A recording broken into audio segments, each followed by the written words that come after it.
পায়ে পায়ে এগিয়ে গিয়ে কাবেরী দেখল ঠিক তাই, ফাটলটা রয়েছে। এই ঘরটাকে প্রত্যেকবার কাবেরী তার ঘোরের মধ্যে দেখেছে। এমনকি পরে ভাবতে গিয়ে তার মনে হয়েছে সে প্রত্যেকবার স্বপ্নের মধ্যে ওই পাম্প ঘরটার দিকেই যেতে চাইছিল। ঘরটা যেন তাকে ডাকছিল। কাবেরী দেয়ালের ফাটলটার ওপর দিয়ে একবার আঙ্গুল বুলিয়ে আনতেই বন্ধ পাম্প ঘরের ভেতরে একটা মৃদু গুঞ্জন যেন শুরু হলো।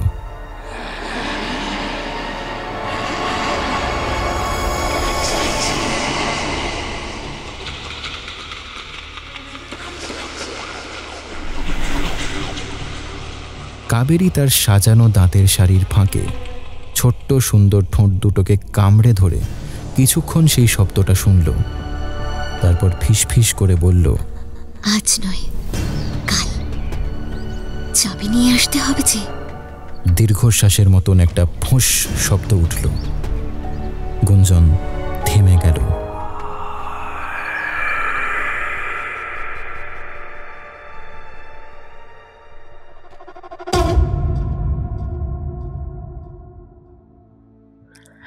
হ্যালো এভরিওয়ান, আমি রয়েছি রণদীপ তোমাদের সঙ্গে, আর তোমরা শুনছো তোমাদের প্রিয় চ্যানেল থ্রিলারল্যান্ড। আজকে আমরা আবার এসে গেছি তোমাদের জন্য একটা নতুন গল্প সঙ্গে নিয়ে। আজকে শুনবে বর্তমান সময়ের অন্যতম খ্যাতনামা সাহিত্যিক শ্রী সৈকত মুখোপাধ্যায়ের কলমে পাম্প ঘর। গল্পটা আমরা নিয়েছি অরণ্যমন থেকে প্রকাশিত নোনা বালি চোরা টান বইটি থেকে। বইটা সংগ্রহ করবার লিঙ্ক দেওয়া রইল ডেসক্রিপশন বক্সে এবং পিন্ড কমেন্টে। আচ্ছা, প্রসঙ্গত জানিয়ে রাখি, লেখকের কলমে তোমরা অলরেডি থ্রিলারল্যান্ডে শুনেছ অধীর ঘোষ বাই লেন। আর যারা যারা আমাদের চ্যানেলটাকে এখনও সাবস্ক্রাইব না করে গল্প শুনছো বা প্রথমবার এসেছো গল্প শুনতে, প্লিজ চ্যানেলটাকে সাবস্ক্রাইব করে দিও এবং বেল আইকনটা অল করে দিও, যাতে সমস্ত গল্পের আপডেটস তোমরা পেয়ে যাও সকলের আগে। আর জয়েন বাটনে ক্লিক করে হয়ে যেতে পারো আমাদের চ্যানেলের মেম্বার। মেম্বারশিপ শুরু হচ্ছে মাত্র 29 টাকা থেকে। আজকের গল্প পাম্প ঘর কঠোরভাবে প্রাপ্ত মনস্কদের জন্য, এবং গল্পের বেশ কিছু বর্ণনা দুর্বল হৃদয় মানুষদের জন্য সমস্যাজনক হতে পারে। তাই তাঁরা এই গল্পটা থেকে প্লিজ বিরত থাকবেন। শুরু হচ্ছে সৈকত মুখোপাধ্যায়ের কলমে পাম্প ঘর।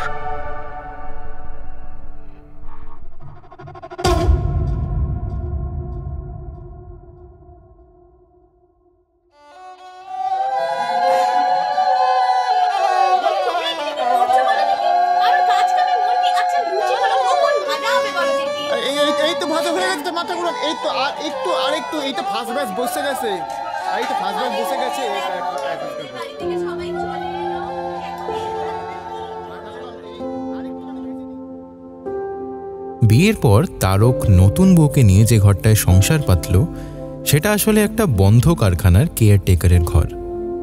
কারখানা যখন চালু ছিল তখন ওই ঘরে দ্বারভাঙার ভূমিপুত্র অর্থাৎ কেয়ারটেকার কুন্দন সিং তার ফ্যামিলি নিয়ে থাকত। কারখানা বন্ধ হয়ে যাওয়ার পরেও সে বছর দুয়েক ওই ঘরেই ছিল, একাই। তারপর যখন সে দেখল টিনা বস্তির চোর চামারগুলো কারখানার বাতিল মেশিনপত্র, এমনকি শেডের টিনগুলো অবধি বাকি রাখল না, আর তাই নিয়ে মালিক পক্ষেরও কোনো হেলদোল নেই, তখন কুন্দন সিং নিজেও মুলুকে ফিরে গেল। ওখানে তার খেতি জমি আছে, বাকি জীবনটা চাষবাস করে খাবে। যাবার আগে তারককে ঘরটায় বসিয়ে দিয়ে গেল। তারক মাইতির সঙ্গে কারখানাটার কোনো সম্পর্ক ছিল না। এন্টালি বাজারে তার একটা ছোট দর্জির দোকান রয়েছে। এতদিন অবধি সে রাতে ওই দোকানের ঘরেই শুতো আর ফুটপাথের হোটেলে খাওয়া দাওয়া করত। এন্টালি বাজারেরই আরেক দোকানদার হারাধনের উদ্যোগে হারাধনের দিদির ননদের মেয়ে কাবেরীর সঙ্গে তারকের বিয়ে ঠিক হয়ে গেল। বিয়ে ঠিক হওয়ার পর থেকেই তারক যে সমস্যাটা নিয়ে হাবুডুবু খাচ্ছিল সেটা হলো বউকে নিয়ে থাকবে কোথায়। বিয়ে করলে তো কাবেরী তাকে রেঁধে বেড়ে খাওয়াতে চাইবে, আর তার জন্য রান্নার জায়গা চাই, ভাব ভালোবাসার জন্য আব্রুওয়ালা একটা শোয়ার ঘর চাই, পরে বাচ্চা কাচ্চা হলে তাদের খেলে বেড়াবার জন্যও তো জায়গার দরকার হবে। এন্টালি মার্কেটের ওই 8x5 দোকান ঘরে এসব কিছুই হবে না। তখন তারক যাকে সামনে পেত তাকেই বলতো, সস্তায় একটা ঘর দেখে দিন না স্যার, দাও না দাদা, হ্যাঁ দে না ভাই। তা লোকজন ঘরের খবর দিচ্ছিল মাঝে মধ্যে, কিন্তু হয় সেসব ঘরের ভাড়া ছিল তারকের সাধ্যের বাইরে, না হলে এমন লোকালিটিতে যে সেখানে বউ নিয়ে সংসার করা যায় না। কুন্দন সিং ছিল তারকের বাঁধা কাস্টমার। কুন্দন নিজে যদিও ডিউটির সময় কারখানার খাকি ইউনিফর্ম আর অফ টাইমে ধুতির বাইরে কিছু পরতো না, তবু বেশ কয়েক বছর ধরে ওর ছেলে মেয়ে আর ঘরওয়ালি জামা কাপড় তারকই বানিয়ে দিয়ে আসছিল। সেই কুন্দন সিংই ওর হাতে স্বর্গ ধরিয়ে দিল।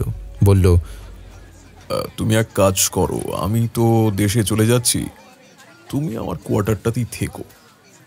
ভাড়া কেমন কিছু? কুন্দন সিং মাছি তাড়ানোর মতন করে হাত নাড়িয়ে বলল,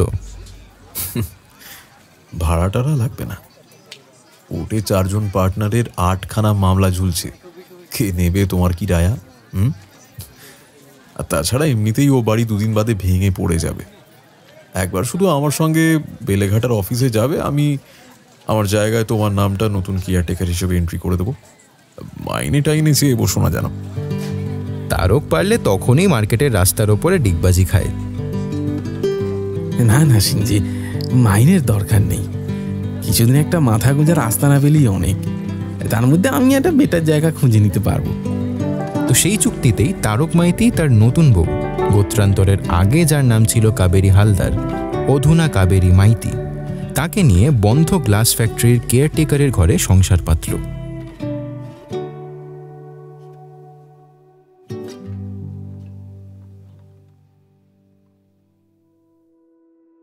বিয়ের আগে কয়েকদিনে তারক কাজের ফাঁকে ফাঁকে ঘরটাকে একটু সাফসুতরো করে রেখেছিল।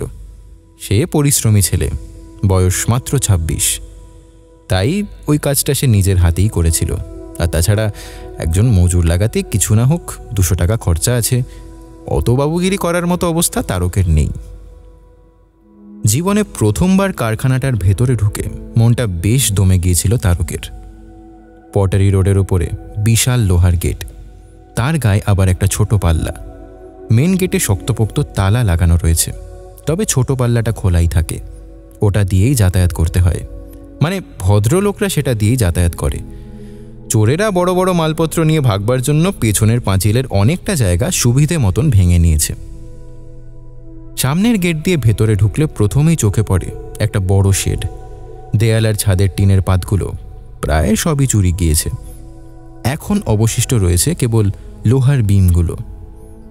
নেহাত চোরেদের সাধ্য হয়নি যে ওগুলো কেটে নিয়ে যায়, তাই রয়ে গেছে। এটা ছিল মূল কারখানা। খুব ভালো কোয়ালিটির সেরামিকের বাসনপত্র তৈরি হতো এই কারখানাটায়। গত কয়েক বছরে সস্তার চাইনিজ মালের সঙ্গে কম্পিটিশনে হেরে গিয়ে ব্যবসাটা বন্ধ হয়ে গেল। কারখানার ঘরের পাশেই আরেকটা ইট সিমেন্টের পাকা গাঁথনির ঘর, ওটা ছিল গোডাউন। ওই ঘরটার ছাদ, দেয়াল ইত্যাদি আস্তই রয়েছে, শুধু লরি ঢোকবার মতো করে বানানো বড় কাঠের দরজাটা হাট করে খোলা। বোঝাই যায় ভেতরের মালপত্র সরানোর জন্যই দরজার পাল্লা দুটো ভাঙা হয়েছিল। এই দুটো ঘরের পিছনে প্রায় 2 বিঘে খালি জমি।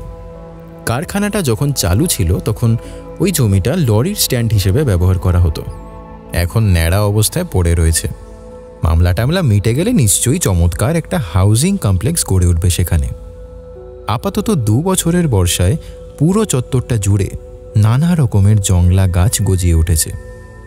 কারখানার দেয়ালের গায়েও ছড়িয়ে পড়েছে বট অশ্বত্থের শেকড়। পায়ের নিচে ঘন ঘাসের জঙ্গল, কালকাসুন্দে, পুঁটুস ইত্যাদির ঝোপও রয়েছে। প্রথমবার ভেতরে পা দিয়েই তারকের মনে যে চিন্তাটা এসেছিল সেটা হলো ওর বউ এখানে থাকলে নির্ঘাত ভালো মন্দ কিছু একটা হয়ে যেতে পারে, কেউ বাঁচাতে পারবে না।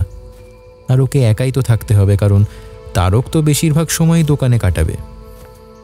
ঝোপঝাড়ের ভেতর দিয়ে একটা সরু পায়ে চলা রাস্তা কারখানা আর গোডাউনকে বেড় দিয়ে পিছনের দিকে চলে গিয়েছিল। ওই রাস্তাটার ওপরে জঙ্গল এখনও ঘন হয়ে ওঠেনি, কারণ কদিন আগে অবধি ওই রাস্তাটা ধরেই কুন্দন সিং যাতায়াত করত।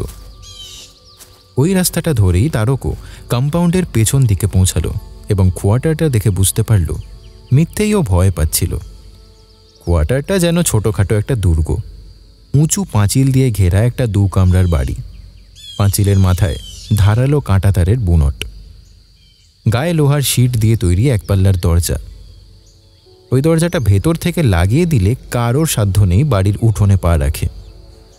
কুন্দন সিংয়ের দিয়ে যাওয়া চাবি দিয়ে লোহার দরজার তালা খুলে তারক কোয়ার্টারের মধ্যে পা রেখেছিল। নজরে পড়েছিল কোয়ার্টারের বারান্দাটাও গ্রিল দিয়ে আষ্টে পৃষ্ঠে ঘেরা, তার গায়ে আবার একটা দরজা। এই সবই নিশ্চয়ই কুন্দন সিংয়ের ব্যবস্থাপনায় তৈরি। আসলে ওকেও তো মেয়ে বউ নিয়ে এখানে থাকতে হতো কিনা। গ্রিলের গেট খুলে বাড়ির ভেতরে ঢুকতেই তারকের মনটা বেজায় খুশি হয়ে উঠেছিল। পুরনো আমলের কোয়ার্টারটা সত্যিই সুন্দর। দুটো বড় বড় ঘর, আলাদা বাথরুম, আলাদা রান্নাঘর, আবার পেছনের দিকে এক ফালি বারান্দাও রয়েছে। এরকম একটা বাড়িতে তার 14 পুরুষের কেউ কখনো থাকেনি। পেছন দিকের শান বাঁধানো উঠোনের এক কোণে একটা তালাবন্ধ চৌকো ঘর। তারকের মনে পড়ে গেল কুন্দন সিং তাকে বলেছিল পাম্প ঘরটা কোয়ার্টারের পেছনেই রয়েছে। এও বলেছিল সপ্তাহে একবার মিনিট 15 পাম্পটা চালিয়ে নিতে, কারণ আন্ডারগ্রাউন্ড রিজার্ভায়ারে কর্পোরেশনে যে জল এসে জমা হয় ওই পাম্পটাই সেটাকে ছাদের ওপরে ট্যাঙ্কিতে তোলে। তাতেই স্নান থেকে রান্না সব কিছু। আগে অন্য স্টাফদেরও কাজে লাগতো সেই জল। তখন প্রতিদিন 8 ঘন্টা করে অন্তত পাম্প চালাতে হতো। এখন তো শুধু তারকরা দুজন, সপ্তাহে মিনিট 15ই যথেষ্ট।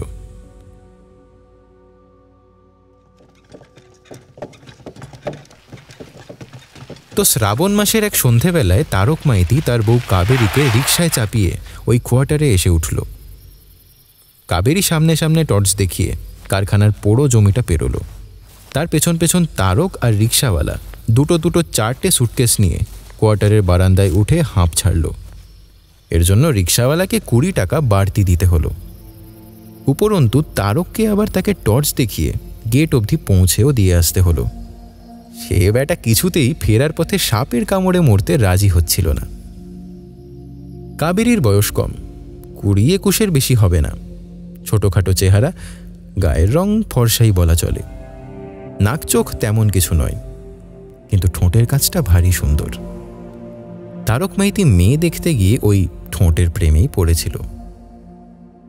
বাবা মারা যাওয়ার পর থেকে কাবেরী মায়ের সঙ্গে মামার সংসারে গলগ্রহ হয়ে পড়েছিল। মামার বাড়িতে অবশ্য বেশি দিন কাটাতে হয়নি, এই বছর 3। তার মধ্যেই মামি ওর বিয়ে দেওয়ার জন্য মামার জীবন একেবারে অতিষ্ঠ করে তুলেছিল। যাই হোক, মামির তাগাদাতেই 7 তাড়াতাড়ি তারকের সঙ্গে তার বিয়েটা হয়ে গেল। মা আর মামা এমন গোত্রহীন ছেলের সঙ্গে বিয়ে দেওয়ার ব্যাপারে একটু আপত্তি করেছিল বটে, কিন্তু তার উত্তরে মামি যখন ঝাঁই ঝাঁই করে বলতে শুরু করলো, আপনাদের মেয়েই বা কি এমন পদে? ওর তো মাথার অসুখ আছে, যখন তখন সুইসাইড করতে যায়। তখন এক কথাতেই মা আর মামাবাবু মামির ভাইয়ের নিয়ে আসা সম্বন্ধটা সুরসুর করে মেনে নিল। মামি যে বলেছিল কাবেরী যখন তখন সুইসাইড করতে চায়, কথাটা ঠিক নয়। সে 20 বছরের তরতাজা মেয়ে, ফুচকা খেতে ভালোবাসে, সিনেমা দেখতে যায়, মেলায় জাঙ্ক জুয়েলারি কিনতে ভালোবাসে। তার বাবা মারা যাওয়ার আগে ক্লাস 11 অবধি সে পড়াশোনাও করে ফেলেছিল। সে কেন সুইসাইড করতে যাবে? আসলে যেটা হয়, কাবেরীর চোখের সামনে থেকে মাঝে মাঝে বাস্তবের পৃথিবীটা মুছে যায়। ও সম্পূর্ণ অন্য একটা দৃশ্যপটের মধ্যে গিয়ে পড়ে। তখন যে ও কি করে, কোথায় যায়, সেসব কিছুই ওর হাতে থাকে না। এই অবস্থাটা খুব বেশিক্ষণ থাকে না, বড়জোর 5 মিনিট। কিন্তু ওইটুকু সময়ের মধ্যেই কয়েকবার সে বেভুল অবস্থায় বিপদের মধ্যে গিয়ে পড়েছিল। একবার যেমন এক ভদ্রলোক তাকে শেষ মুহূর্তে হাত ধরে ট্রেনের রেললাইনের ওপর থেকে সরিয়ে না আনলে সে রানিং ট্রেনের নিচে কচু কাটা হয়ে যেত। বিয়ের মাত্র 2 মাস আগে মামি নিজে হঠাৎ নিচের উঠোনে কাপড় মেলতে গিয়ে দেখে ন্যাড়া ছাদের কিনারায় কাবেরী দাঁড়িয়ে টাল খাচ্ছে। সেদিন মামি অসাধারণ মনের জোরে যত জোরে পারে সিঁড়ি ভেঙে ছাদে উঠে পিছন থেকে টান দিয়ে কাবেরীকে সরিয়ে নিয়ে এসেছিল। মামির ধারণা ও স্বেচ্ছায় ট্রেনে গলা দিতে গিয়েছিল আর ছাদ থেকে ঝাঁপ দিতে গেছিল। সোজা বাংলায় কাবেরী আত্মহত্যাপ্রবণ। অবশ্য মা বা মামার ধারণাটাও খুব একটা অন্যরকম কিছু ছিল না। কেমন করেই বা থাকবে? চোখের সামনে থেকে পৃথিবী মুছে যাচ্ছে, অথচ সেই মেয়ে তখনও ভিড় টিড় বাঁচিয়ে রাস্তা দিয়ে হেঁটে চলেছে। এ তো কাউকে বিশ্বাস করানো যায় না। মামি ওকে নিয়ে গিয়েছিল পাড়ার এক বৃদ্ধ ডাক্তারের কাছে, আর মা নিয়ে গিয়েছিল মনসা বাড়ির পূজারীর কাছে। পূজারী বলেছিলেন এ এক ধরনের ভর, আর ডাক্তার বলেছিলেন এ এক ধরনের মৃগী রোগ। তবে দুজনে একই উপদেশ দিয়েছিলেন, এই মেয়ের বিয়েটা তাড়াতাড়ি দিয়ে দাও। ডাক্তারবাবু অবশ্য কাবেরীকে ঘরের বাইরে বার করে দিয়ে মামিকে একটু বিশদেই বুঝিয়েছিলেন, বোঝেনি তো যৌন উপবাস বড় খারাপ জিনিস, যাকে বলে সেক্স স্টারভেশন। কখন যে তার কেমন বহিঃপ্রকাশ হবে তা বলা মুশকিল।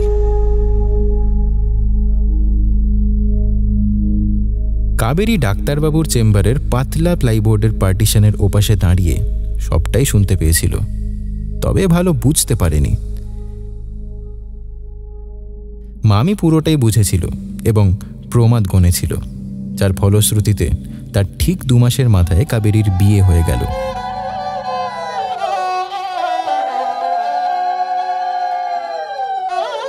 কাবেরী এমনিতে খুব শান্ত মেয়ে, জীবন নিয়ে তার খুব একটা উচ্চাশা ছিল না। বর তাকে ভালোবাসবে, দুবেলা ডাল ভাতের ওপরে একটু মাছ জুটবে, ছেলে মেয়েদের লেখাপড়া শেখাতে পারবে, এইসব সাদামাটা স্বপ্ন নিয়েই সে সপ্তপদীতে হেঁটেছিল। তারককে তার খুব পছন্দ হয়েছে। একটু বেঁটে হলেও তারকের স্বাস্থ্য ভালো, আর করিতকর্মা তো বটেই, নাহলে কি আর কলকাতার মতো শহরে করে খাচ্ছে। কাবেরীর যেটা সবচেয়ে ভালো লেগেছিল সেটা হলো ওর উচ্চাশা। বিয়ের পরের এই একটা সপ্তাহে তারক কাবেরীকে গল্পে গল্পে বলেছে তার নানান প্ল্যান প্রোগ্রামের কথা। যেমন এই দর্জির দোকানটাকে সে আরও বড় করে তুলবে, অন্তত 2 জন কর্মচারী রাখবে, এমনকি স্যুটের কাটিং শেখবার জন্য সে যে ধর্মতলার এক ওস্তাদগারের কাছে দৌড়াদৌড়ি করছে সেটাও কাবেরীকে বলেছিল তারক। কাবেরী সবকিছু শুনে লজ্জা লজ্জা মুখ করে তারককে বলেছিল, আমাকে কখন কি করতে হবে বলো, আমি তো জানি না কিছু। তারক 2 হাতের মধ্যে কাবেরীর মুখটা ধরে বলেছিল, কিচ্ছু ভেবো না, তুমি আগে আমাদের সংসারটা গুছিয়ে নাও, তারপরে বাইরের কাজে আমার সঙ্গে হাত লাগিও। কেয়ারটেকারের ঘরে সেটেল করবার পরের দিন তারক সকাল 9:30 নাগাদ বেরিয়ে গেল এন্টালি বাজারে ওর টেলারিং শপ খুলতে। এমনিতেই কদিন দোকান বন্ধ ছিল, বেশি দিন বন্ধ থাকলে পুজোর চাপটা সে সামলাতে পারবে না। আজকাল বর্ষা শুরু হতে না হতেই লোকজন পুজোর জামা প্যান্ট বানাতে দিতে শুরু করে। তারককে বেরোনোর সময় রুটি তরকারি করে খাইয়েছিল কাবেরী। তারক বলে গেছে দুপুর 2:30টার সময় ভাত খাওয়ার জন্য ও বাড়িতে ফিরবে। মাঝের 5টা ঘন্টা বাড়িতে কাবেরী একা রইল, তাতে ওর কোনো অসুবিধে ছিল না। চারিদিকে জঙ্গল ঠিকই, কিন্তু জায়গাটা তো আদতে কলকাতাই। কান পাতলে দিব্যি গাড়ির হর্ন, মাইকের আওয়াজ সবই শোনা যাচ্ছে। তাছাড়া অত উঁচু পাঁচিলের মধ্যে রয়েছে, ভয় কিসের? বরং সময় কাটানোটাই একটা সমস্যা হয়ে দাঁড়ালো। দুপুরের রান্না তো 1 ঘন্টার মধ্যেই সারা হয়ে গেল, বাকি সময়টা এবার কেমন করে কাটে? কাবেরী পাঁচিলের গায়ের লোহার দরজায় ভেতর থেকে খিল লাগিয়ে উঠোনে নামল। সামনের দিকটায় এককালে ফুলের গাছ ছিল, এখন সেগুলো শুকিয়ে কাঠি হয়ে গেছে। কাবেরী ঠিক করলো এখানে সে আবার বাগান করবে। তারপর কাবেরী গেল বাড়ির পেছন দিকটায়, আর তখনই তার চোখে পড়ল পাম্প ঘরটা। হলুদ এলা রঙে রাঙানো একটা 4 চৌকো ছোট ঘর, একটাই দরজা, জানলা নেই। দরজার কড়ায় মরচে পড়া একটা তালা ঝুলছে। ছাদের ওপর ঝুঁকে রয়েছে একটা পেয়ারা গাছের ডাল, আরেক দিক থেকে লতিয়ে উঠেছে একটা কুমড়োর লতা। এই ঘরটা কাবেরীর ভীষণ চেনা। ওই পেয়ারার ডাল, কুমড়ো লতা সবই যেন সে এর আগে অনেকবার দেখেছে। সে মনে মনে যেন জানত ঘরটার পেছনে দেয়ালে সাপের চেরা জিভের মতন একটা ফাটল দেখতে পাবে। পায়ে পায়ে এগিয়ে গিয়ে কাবেরী দেখল ঠিক তাই, ফাটলটা রয়েছে। এই ঘরটাকে প্রত্যেকবার কাবেরী তার ঘোরের মধ্যে দেখেছে, এমনকি পরে ভাবতে গিয়ে তার মনে হয়েছে সে প্রত্যেকবার স্বপ্নের মধ্যে ওই পাম্প ঘরটার দিকেই যেতে চাইছিল। ঘরটা যেন তাকে ডাকছিল। কাবেরী দেয়ালের ফাটলটার ওপর দিয়ে একবার আঙ্গুল বুলিয়ে আনতেই বন্ধ পাম্প ঘরের ভেতরে একটা মৃদু গুঞ্জন যেন শুরু হলো।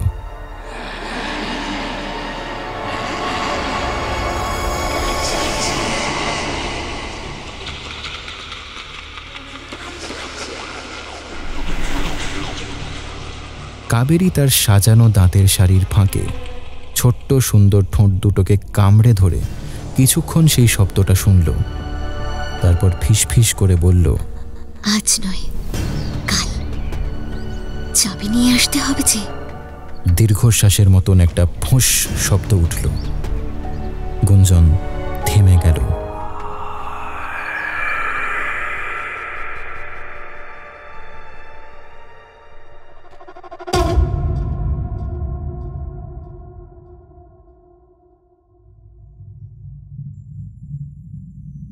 কাবেরী আর তারক যে ঘরটায় শুতো সেটারই দেয়ালের পেরেকে 10-12টা চাবির গোছা ঝোলানো থাকত। স্বাভাবিক, ঘরটা যেহেতু কেয়ারটেকারের। পরের দিন তারক বেরিয়ে যাওয়া মাত্র কাবেরী ওর মধ্যে থেকে আন্দাজ মতো কয়েকটা চাবি নিয়ে পাম্প ঘরের দিকে চলে গেল।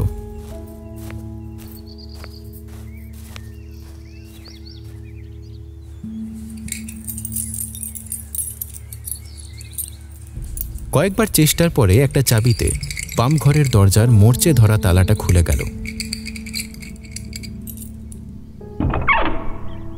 কাবেরী ঘরটার ভেতরে পা দিতেই ওর পেছনের দরজা দুটো নিঃশব্দে বন্ধ হয়ে গেল। কাবেরী কপট রাগে ঠোঁট মুচড়ে বলল, চিরকালের অসভ্য। বহুকালের পুরনো পাম্প মেশিনটা ঘরের ঠিক মাঝখানে একটা সিমেন্টের ফাউন্ডেশনের উপরে গাঁথা ছিল। বন্ধ দরজার পাল্লার গায়ে 1-2 ফুটোর মধ্যে দিয়ে যেটুকু আলো এসে ঘরের ভেতরে ঢুকেছিল তাতে মনে হচ্ছিল এক পেশল মানুষ হামাগুড়ি দেওয়ার ভঙ্গিতে মেঝের ওপরে বসে রয়েছে। কাবেরী মুগ্ধ চোখে মেশিনটার দিকে তাকিয়ে কিছুক্ষণ দাঁড়িয়ে রইল। তারপর আস্তে আস্তে এগিয়ে গিয়ে আলতো হাতে মেশিনটার কাঁধের কাছে হাত রাখল। সঙ্গে সঙ্গেই যেন কেউ ফিসফিস করে কথা বলে উঠল,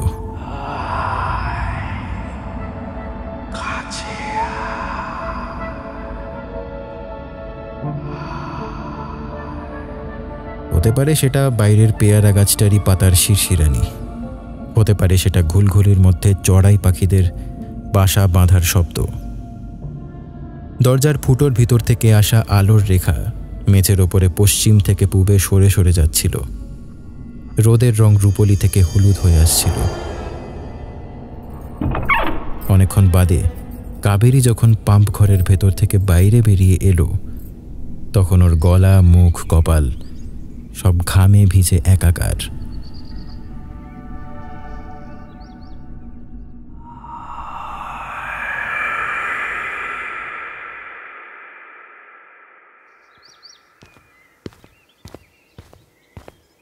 দোকান থেকে ফিরে এসে তারক দেখল বারান্দার গ্রিলের গেট, লোহার দরজা কিছুই বন্ধ না করে কাবেরী ঘুমিয়ে পড়েছে।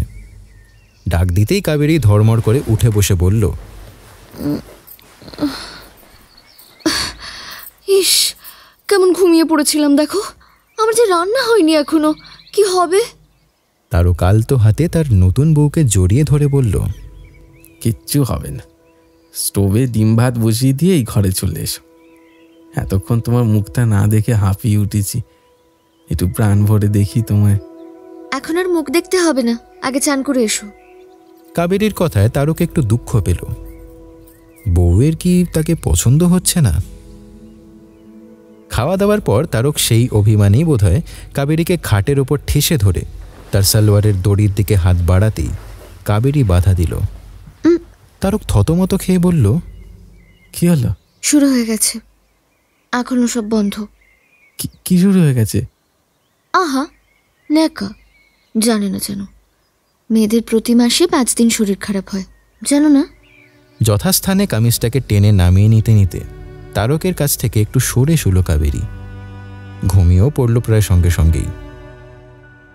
বিমর্ষ তারক কিছুক্ষণ বিছানায় এপাশ ওপাশ করে সাইকেল চালিয়ে চলে গেল তার দোকান খুলতে।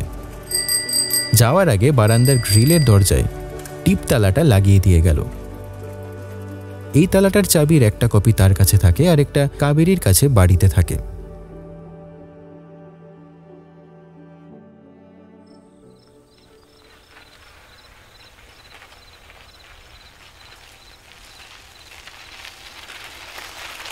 দোকান বন্ধ করে রাত 9টায় বাড়ি ফিরল তারক।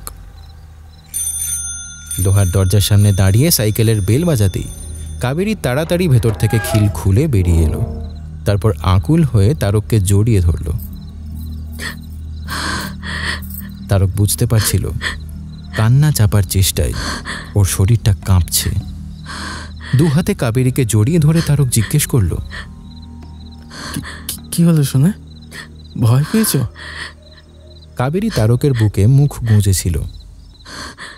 সে মুখ না তুলেই বলল, কিসের ভয়? ভূতের না চোরের? কাবেরী কোনো উত্তর দিল না। ভয় পেও না, এই কারখানা থেকে যা যা লুট করার মতন ছিল সব আগেই লুট হয়ে গেছে। চোরেরা আর আসবে কেন?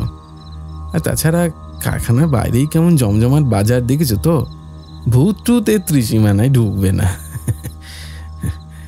কাবেরী হঠাৎ মুখটা তুলে বলল, চলো ভেতরে চলো, কিচ্ছু হয়নি আমার। জানো তো, আজ তোমার জন্য একটা নতুন জিনিস রান্না করেছি। কি বলো তো? চিংড়ি পোস্ত। তুমি খেয়েছো কখনো? তারকের কেন যেন মনে হলো কাবেরী একটু বেশি উচ্ছ্বাস দেখাচ্ছে। তবু ওদের দুজনেরই যা বয়স, তাতে আনন্দ সংক্রমিত হতে বেশি সময় লাগে না। সেই রাতে চমৎকার খাওয়া দাওয়া হলো। তারপর যা হলো তা আরও চমৎকার। ঘরের আলো নেভানোর পরে কাবেরী নিজেই পাগলের মতো নিজের শরীরে ডেকে নিল তারককে। ভেসে যাওয়ার আগে তারক একবার শুধু অবাক গলায় বলতে পেরেছিল, কিন্তু তুমি যে দুপুরে বললে শরীর খারাপ। ওরকম ভুল হয় মাঝে মাঝে। তুমি ছেলে, মেয়েদের সব কথা জানতে নেই তোমাদের।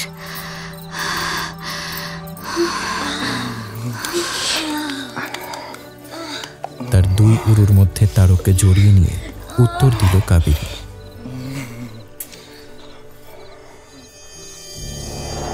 রতিতৃপ্ত তারক ঘুমে ডুবে যাওয়ার সময় স্বপ্নেও ভাবেনি সেই ঘুম ভাঙার পরে এমন চরম বিস্ময়, তীব্র ঘৃণা আর অসহায় অভিমানের মধ্যে তাকে তলিয়ে যেতে হবে।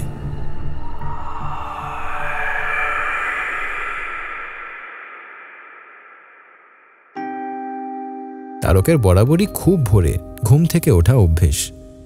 যারা একলা বড় হয় তাদের সাধারণত একা হাতে কাজ সারার জন্যই ভোরে ওঠার অভ্যেস তৈরি করে নিতে হয়। কাবেরী ওঠে একটু দেরিতে। সেদিনও তারক ঘুম ভাঙার পরে দেখল এক মুঠো জুঁই ফুলের মতন কাবেরী তার পাশে ঘুমিয়ে রয়েছে। গত রাতের রতিক্রিয়ার পরে কাবেরী শাড়িটা আলতো করে গায়ে জড়িয়ে ঘুমিয়ে পড়েছিল। এখন সেই শাড়িটা উরুর ওপরে উঠে গেছে। ভোরের আলোয় স্পষ্ট দেখা যাচ্ছে কাবেরীর দুটো উরুর ফর্সা চামড়ার ওপরে ছোট ছোট সমান্তরাল কয়েকটা দাগ। রক্ত জমে আছে সেখানে। দেখলেই বোঝা যায় ওগুলো দাঁতের দাগ। 2, 4, 6টা। না, তারকের প্রেম এতটা উন্মাদ নয়। তাহলে উরুতে কার দংশন ক্ষত নিয়ে তার বউ ঘুমিয়ে রয়েছে? এই দাগগুলো লুকোনোর জন্যই কি তাকে দিনের আলোয় সঙ্গমে সম্মতি দেয়নি কাবেরী? নিশ্চয়ই তাই। সেদিন দোকানে বেরোনোর আগে তারক বলে গেল, আজ আর দুপুরে খেতে আসবো না, বুঝলে? একটু কাজের চাপ রয়েছে।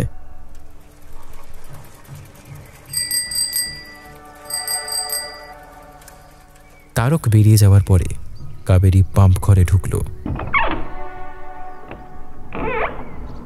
শাড়ি সায়া সব খুলে একদিকে ছুঁড়ে ফেলে দিয়ে বলল, কি অবস্থা করেছো দেখো। জন্তু কোথাকার, এইভাবে কেউ কামড়ায়? আমি আমি ওর থেকে লুকোবো কেমন করে? পুরনো পাম্প মেশিনটার বুকের অনেক গভীর থেকে আশ্লেষের গুড়গুড় শব্দ বেরিয়ে এলো যেন। একটা লোহার নিপলের ভেতর থেকে ভলকে ভলকে বেরিয়ে এলো গেরুয়া রঙের মরচে গোলা জল। কাবেরীর নগ্ন শরীরে পাম্প মেশিনটাকে জড়িয়ে শুয়ে পড়ল। কষ্ট পাচ্ছে খুব, তাই না? সেই জন্যই অমন করে স্বপ্নের মধ্যে ডাকতে আমাকে। ভাঙাচোরা লোহার খোলের ভেতর থেকে একটা রাবারের সাকশন পাইপ উঠে এসে কাবেরীর ঠোঁট দুটোর ওপরে চেপে বসল। কাবেরী চোখ বুঝল। কিছুক্ষণ বাদে সাকশন পাইপটা নিজের জায়গায় ফিরে গেল। পাম্পের লোহার শরীরের নিচে সিমেন্টের বেদির মাঝখানের ফাঁকটুকুতে নিজের ছোটোখাটো শরীরটাকে ঢুকিয়ে শুয়ে পড়ল কাবেরী। পাম্পটা একটু নেমে এসে চেপে বসল তার শরীরের ওপরে।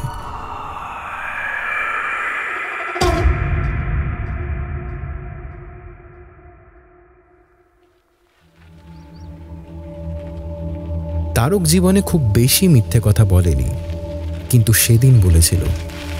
সেদিনও সে প্রতিদিনের মতোই দুপুরে বাড়িতে ফিরে এলো, বরং যে সময় ফেরে তার থেকে বেশ খানিকক্ষণ আগে।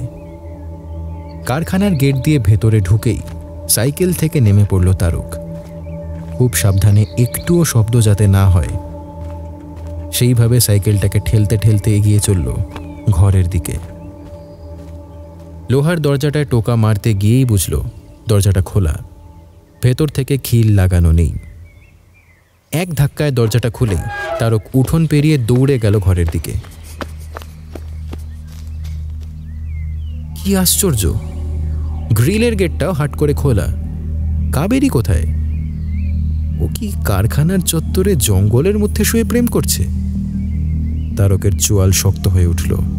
সে একটা আধলা ইঁট কুড়িয়ে আবার উঠোন পেরিয়ে বাইরে বেরিয়ে যাচ্ছিল, কিন্তু ঠিক তখনই শুনশান দুপুরের হাওয়ায় বাড়ির পেছন দিক থেকে ভেসে এলো কাবেরীর গলা।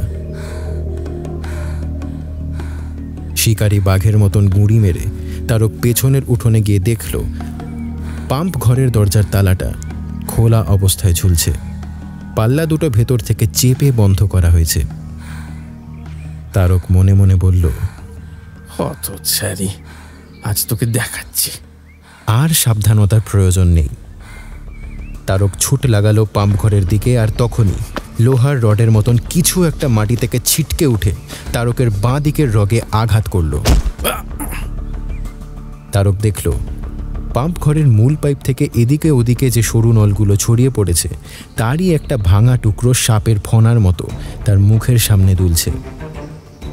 তারক সরে দাঁড়াবার আগেই সেই লোহার টুকরোটা আরেকবার সপাটে আছড়ে পড়ল তারকের কপালের ঠিক মধ্যিখানে।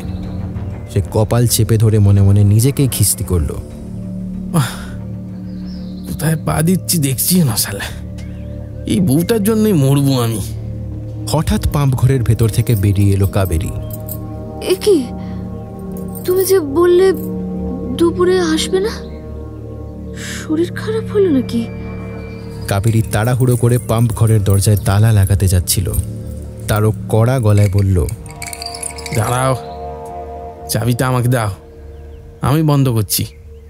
তালা দেওয়ার আগে তারক অন্ধকার পাম্প ঘরের ভেতরে ঢুকে নিজের সেলফোনের আলোয় তন্ন তন্ন করে ঘরটার সমস্ত কোণ খুঁজে দেখল। না, কোথাও কোনো গোপন প্রেমিকের চিহ্ন মাত্র নেই। তারক একটু ভ্যাবাচেকা খেয়ে গেল। এখন সে কাবেরীকে কি জবাব দেবে? দুপুরে বাড়ি ফেরার পক্ষে কোনো রকমের শরীর খারাপের যুক্তিটাই সে খাড়া করল। তবে দাঁতের দাগগুলোর কথা অত সহজে ভোলা যায় না। তাই খাওয়া দাওয়ার পর কাবেরীর পাশে শুয়ে সে সরাসরি জিজ্ঞেস করল, এই, তোমার দাব নয়, ওই দাগগুলো কিসের? তুমি তুমি দেখেছ? কখন দেখলে?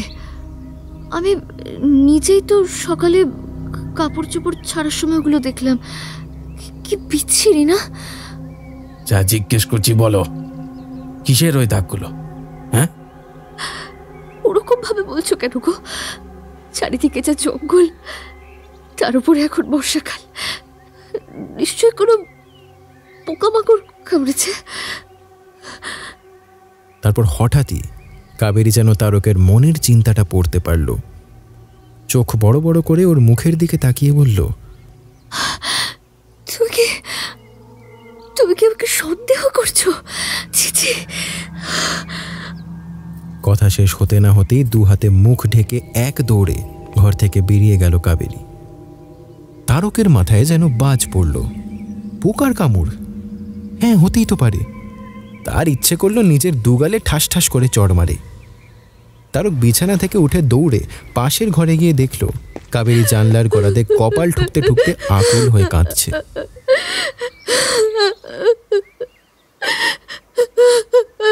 তারক ওকে দুহাতে জড়িয়ে ধরে কানের কাছে মুখ নিয়ে ফিস ফিস করে বলল,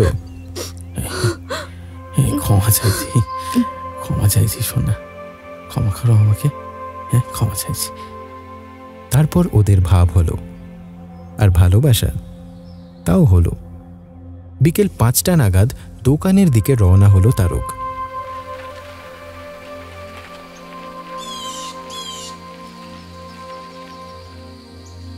কাবেরী কেমন একটা বেভুল মুখ করে জড়োসড়ো হয়ে বিছানার ওপরে বসে রইল।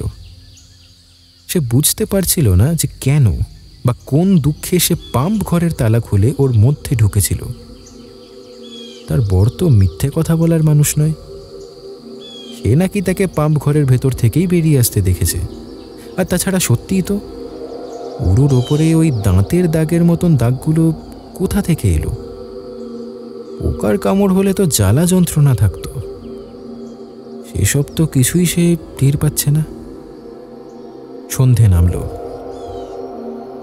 সবে কাবেরী ভাবছে এবার উঠে চুলটুল বেঁধে ঠাকুরকে প্রদীপ দেখাবে, এমন সময় সে একটা গন্ধ পেল।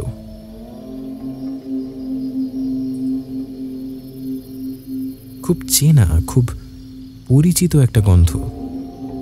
মেশিন অয়েল আর মোবিল মিশলে যে গন্ধটা বেরোয়, ঠিক সেই গন্ধটা। যে জানলাটার পাশে সে বসেছিল, সেই জানলা দিয়েই অদৃশ্য স্রোতের মতন গন্ধটা ঘরে ঢুকছিল। হঠাৎ কাবেরীর মাথাটা কেমন যেন ঝিমঝিম করে উঠল। বিছানা ছেড়ে উঠে এসে জানলার পাল্লা দুটো লাগিয়ে দিল।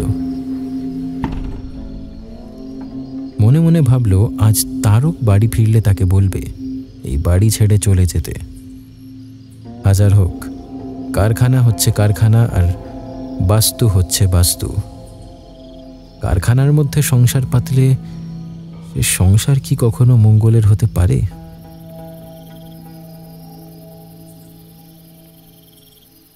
এরপর যা যা করার সবই করল কাবেরী। গা ধুলো, পুজো করলো, এমনকি কিছুক্ষণ টিভিতে খবর অবধি শুনল। রাত 8টা নাগাদ সে রান্নার জোগাড় করার জন্য কোয়ার্টারের পেছনে বাঁধানো টিউবওয়েল তলায় প্লাস্টিকের বালতি নিয়ে জল ভরতে গেল।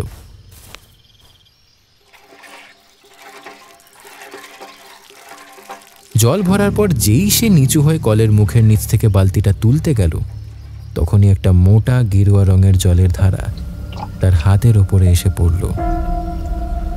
বিনা পাম্পের টিউবওয়েল থেকে জল বেরোতে দেখে কাবেরীর নিশ্চয়ই অবাক হওয়া উচিত ছিল, কিন্তু সে হলো না।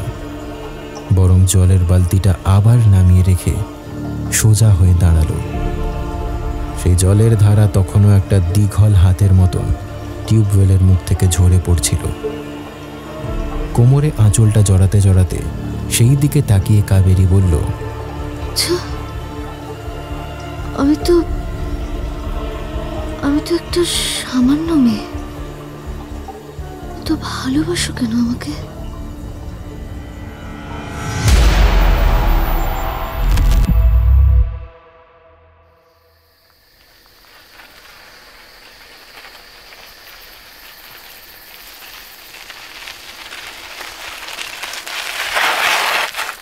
রাত 9টার সময় তারক বাড়ি ফিরে দেখল বাইরের দরজা হা করে খোলা, দুটো ঘরই অন্ধকার।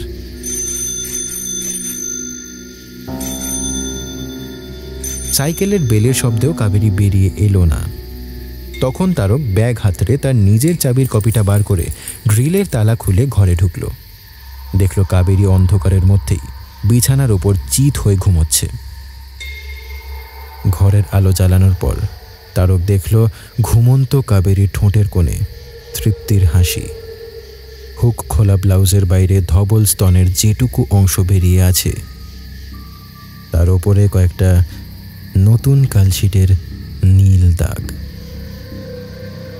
তারক কাবেরীর চুলের মুঠি ধরে ওর মুখটা নিজের মুখের দিকে ঘুরিয়ে হিস হিস করে জিজ্ঞেস করল, কে? ভারী চোখের পাতা দুটো কোনো রকমে একবার খুলে কাবেরী বলল, কোথায় কেউ নেই তো। তারপর সে আবার ঘুমে ঢলে পড়ল। কাবেরীর চুলের মুঠি ছেড়ে দিয়ে তারক অসহায়ের মতন ঘরের চারিদিকে তাকালো। সত্যি তো, ঘরের কোথাও কোনো পুরুষ মানুষের আসা যাওয়ার চিহ্ন মাত্রও নেই।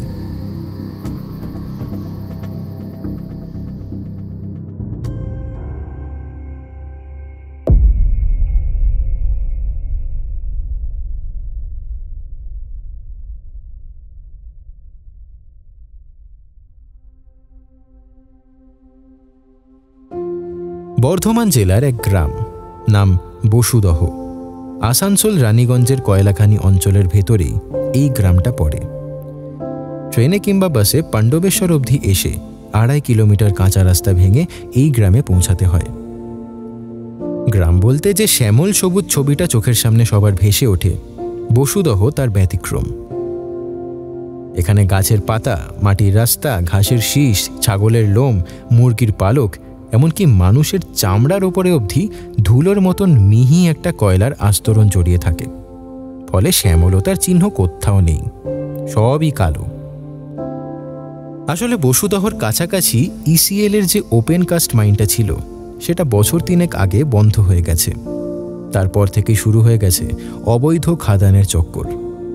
এখন গ্রামের মেয়ে মরদ সকলেই যেখানে সেখানে গজিয়ে ওঠা চোরা খাদানগুলো থেকে কয়লা কাটছে, আর পুরুষরা সাইকেলের পেছনে চাপিয়ে কয়লার বস্তা জড়ো করছে পাণ্ডবেশ্বরের লুকোনো গোলায়। চারিদিকে এই কয়লা কাটার মোচ্ছবেই বোধহয় পুরো গ্রামটা কালো হয়ে গেছে। বাবা মারা যাওয়ার আগে অবধি এখানেই থাকতো কাবেরী। এখান থেকেই সে আর তার মা রানাঘাটের মামার বাড়িতে গিয়ে উঠেছিল। আজ ভোরের ট্রেনে রানীগঞ্জে এসে নেমেছিল তারক। তারপর বাসে চেপে বেলা 11টা নাগাদ পাণ্ডবেশ্বর হয়ে বসুদহে এসে পৌঁছেছিল। এখন বিকেল 4টে। এবার তাকে ফিরতে হবে। রানাঘাটে যে কাবেরীর গোপন অগোপন কোনো রকমেরই প্রেমিক ছিল না, সে কথা হারাধন তাকে কসম খেয়ে বলেছে। তার আপন দিদির বাড়িতে যে মেয়ে ছিল, তার ইন্টুমিন্টুর খবর হারাধন জানবে না, এটা তো হয় না। তাহলে বাকি রইল তার আগের জীবনটা, অর্থাৎ কাবেরীর জীবনের প্রথম 17টা বছর, যেটা কেটেছিল বসুদহে। এই চিন্তা করেই তারক আজ বসুদহে এসেছিল। এইসব খোঁজ খবর সাধারণত বিয়ের আগেই নিতে হয়। সে নিতে পারেনি। কি করবে? সংসারে সে একা। কেই বা তাকে বুদ্ধি দেবে, আর কেই বা তার জন্য এদিক ওদিক ঘুরে সব খবর জোগাড় করবে। কিন্তু সারাদিন ঘুরেও কাবেরীদের ব্যাপারে কিচ্ছু জানতে পারেনি তারক। আসলে কাবেরীর বাবা ছিলেন ইস্টার্ন কোলফিল্ডসের চাকুরে। ওরা বসুদহে থাকতো ঠিকই, কিন্তু গ্রামে নয়, কোলিয়ারি টাউনশিপে। মাইন্স বন্ধ হয়ে যাওয়ার পর সেই টাউনশিপ এখন ভূতের আস্তানা। গ্রামের লোকেরা ওখানকার বাবুদের খোঁজ খবর তখনও রাখতো না, আর এখন তো প্রশ্নই ওঠে না। কাবেরীর নামটুকু অবধি কেউ মনে করতে পারল না। মনে অশান্তি নিয়েই ফেরার রাস্তা ধরেছিল তারক। তখন সে সবে পায়ে হাঁটা পথটায় উঠেছে। একটু জোরে পা চালিয়ে না গেলে পাণ্ডবেশ্বর থেকে রানীগঞ্জ যাওয়ার শেষ বাসটা মিস করে যাবে সে, আর তাহলে কলকাতায় ফেরার ট্রেনটাও পাবে না। ওদিকে অনেকক্ষণ থেকে আকাশে যে কালো মেঘটা থম মেরেছিল, সেটার বুক থেকে কয়েক ফোঁটা ভারী আর ঠান্ডা জল ঝরে পড়তে আরম্ভ করল। তারক মুখ নিচু করে ওর কাঁধের ব্যাগ থেকে ছাতাটা বের করছে। এমন সময় কে একজন পাশ থেকে বলে উঠল, সারাদিন ধরে কাবেরী হালদারের সম্বন্ধে খোঁজ খবর করছেন দেখছি। আপনার পরিচয়টা জানতে পারি? ঈদে ক্লান্তিতে এবং সর্বোপরি হতাশায় তারকের মাথাটা জ্বলছিল। সে মুখ না তুলেই উত্তর দিল, না, পারো না।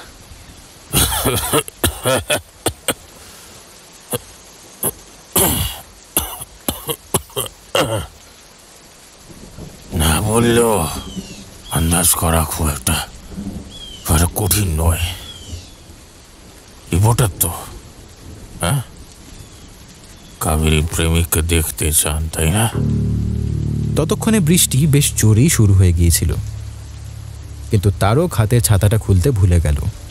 সে মুখ তুলে দেখল একজন বয়স্ক মানুষ, পরনে ছেঁড়া নোংরা ধুতি আর ফতুয়া। পারবে দেখাতে? দেখাবো, তবে মিনি মাগনায় হবে না। কিছু মাল করি ছাড়তে হবে। বুড়োটে লোকটা তারকের সামনে হাত পাতল। তোলাই মদের গন্ধে তারকের বমি চলে এলো। দেব, আগে দেখাও। আসুন আমার সঙ্গে। লোকটার সঙ্গে তারক আবার ফিরে চলল, তবে গ্রামের দিকে নয়। গ্রামের বাইরে দিয়ে যে নালাটা বয়ে চলেছিল সেটার পাড় বরাবর হাঁটতে শুরু করলো লোকটা, পেছন পেছন তারক। বেশ কিছুটা পথ পেরোবার পর হঠাৎ লোকটা মাঠের মধ্যেই একটা জায়গায় দাঁড়িয়ে পড়ল। কি হলো? ততক্ষণে মুষলধারে বৃষ্টি নেমেছে। তারকের চোখের ওপর দিয়ে প্রপাতের মতন জল ঝরে পড়ছিল। চোখে ভালো দেখতে পাচ্ছিল না সে, তবু লোকটার হাতের ইশারা অনুসরণ করে অতি কষ্টে সে দেখতে পেল টালি দিয়ে ছাওয়া একটা ছোট্ট চালা ঘর। ওখানেই রয়েছে, চলুন চলুন। তারক দেখল চালা ঘরটার ঠিক মাঝখানে কুয়োর মতন গভীর একটা গর্ত। গর্তটার একপাশে শক্তপোক্ত একটা কাঠের মাচা, আর ওটারই গা বেয়ে একটা মোটা পাইপ নিচে নেমে গেছে। কুয়োর গায়ে নিচে নামার জন্যে পরপর লোহার ব্র্যাকেট বসানো আছে। তারক মুখ বাড়িয়ে গর্তের নিচে কালো জলের চিকিমিকি দেখতে পেল। এইটা ছিল আশপাশের 4টে চোরা খাদানের পাম্প ঘর। মাটির নিচে তো জল জমবেই, বোঝেন তো। লিগাল মাইন্স হোক আর ইলিগাল, এই জল এখান দিয়ে পাম্প করে তোলা হতো। খাদানগুলোর কয়লা শেষ হয়ে যাওয়ার পর ওরা ওই পাম্পটাকে সরিয়ে নিয়ে গেছে, আর চালাটা পড়ে রয়েছে। কাবেরী প্রেমিককে দেখতে চাইলে কিছু না, কুয়ার ধাপবে একটু নিচে নেমে যান। ওই প্রায় 4 বছর হয়ে গেল তো, এখন আর হাড়গোড় ছাড়া খুব একটা কিছু পাবেন না। এটা কি নিচে, মানে কাবেরীর সঙ্গে এটা কি সম্পর্ক? আর হাড়গোড় মানে কার হাড়গোড়? তারক বুঝতে পারছিল কথা বলতে গিয়ে ওর গলা কেঁপে যাচ্ছে। লোকটা ফতুয়ার পকেট থেকে প্লাস্টিকে জড়িয়ে রাখা বিড়ির প্যাকেট আর দেশলাই বার করল।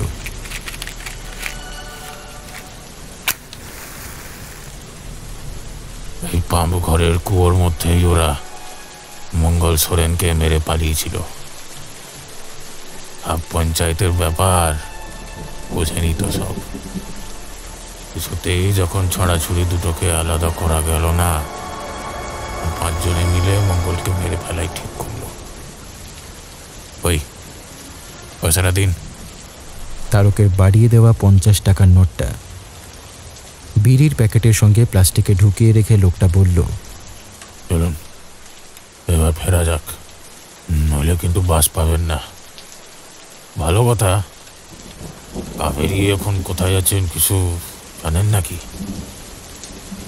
আমি ছিলাম ওর গানের মাস্টার, ভালো গান গাইতো মেয়েটা। বলবো না, আমি ওদের একটু হেল্পও করতাম। অনেক সময় আমার বাড়িতে গান শিখতে আসার নাম করেই কাবেরী মঙ্গলের সঙ্গে দেখা করত। সব জানতে পেরে আমাকে এমন পেটালো যে তারপর আমার গানের গলাটাও গেল।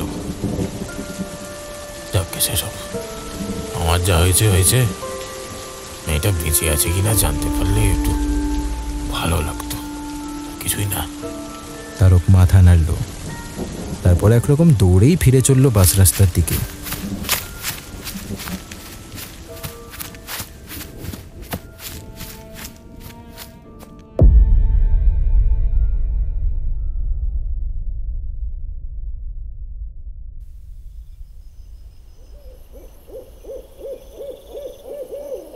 দোকান ঘরের ভেতরে সেলাই মেশিনটার সামনে মাথা ঝুঁকিয়ে বসেছিল তারক। বাজার বন্ধ হয়ে গেছে অনেকক্ষণ আগে, এখন মাঝরাত। তার মতন যারা দোকানের ভেতরে রাত কাটায় তারাও অনেকক্ষণ আগে শাটার নামিয়ে ঘুমিয়ে পড়েছে। শুধু তারকই ঘুমায়নি। সে নিজের মনে বিড়বিড় করছিল, আমাকে এভাবে ঠকালে কেন কাবেরী? আমি তোমার কি ক্ষতি করেছিলাম? সেলাই মেশিনের চাকাটা নিজে থেকেই এক পাক ঘুরে আবার স্থির হয়ে গেল। তারক কি সেটা খেয়াল করল? কে জানে।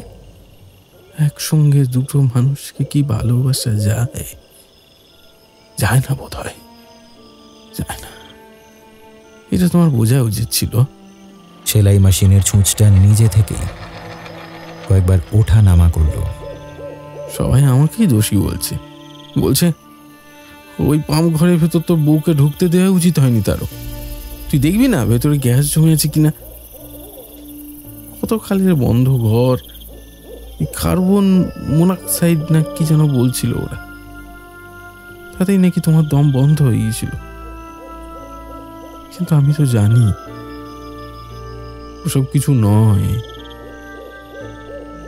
আচ্ছা কাবেরী, একটা সত্যি কথা বলো তো, কোনো দিন এই জীবনটাকে ভালোবেসেছিলে? আমাদের এই কয়েকদিনের সংসারটাকে ভালোবেসেছিলে? সেলাই মেশিনের পাদানিটা থরথর করে কেঁপে উঠল। একটা চাপা কান্নার মতন যেন আওয়াজ উঠল। তারক আস্তে করে ওর ডান হাতের তর্জনীটা ছুঁচের নিচে ঢুকিয়ে দিতেই ছুঁচটা যেন আঙুলে একটা চুমু খেল। চোখের জলের মধ্যে দিয়ে তারক দেখল আঙুলের ডগায় একটা রক্তের বিন্দু ক্রমশ ছোট থেকে বড় হয়ে উঠছে।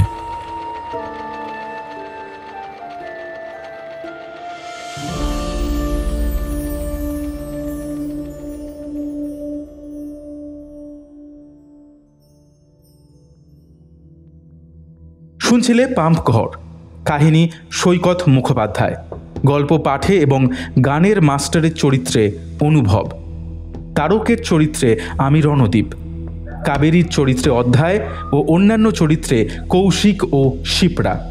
শব্দগ্রহণ এবং আবহ সৃষ্টি করেছে শুভজিৎ। নির্দেশনা এবং নাট্যরূপ অনুভব। বিশেষ সহযোগিতায় ছিল লিও। পোস্টার ডিজাইন করেছে সুজয় গুপ্ত। গল্পের সূত্রধার ছিলাম আমি রণদীপ। তাহলে কেমন লাগলো আজকের গল্প জানাও কমেন্ট করে। যদি ভালো লেগে থাকে তাহলে অবশ্যই ভিডিওটা লাইক করে দিও এবং সবার সঙ্গে শেয়ার করে দিও। তাহলে আজকের মতো এই পর্যন্তই। আবার আমাদের দেখা হচ্ছে আগামী সপ্তাহে একটা নতুন গল্পকে সঙ্গে নিয়ে। টিম থ্রিলারল্যান্ডের তরফ থেকে সবার জন্য রইল অফুরান ভালোবাসা। সবাই ভালো থেকো, ভয়ে থেকো।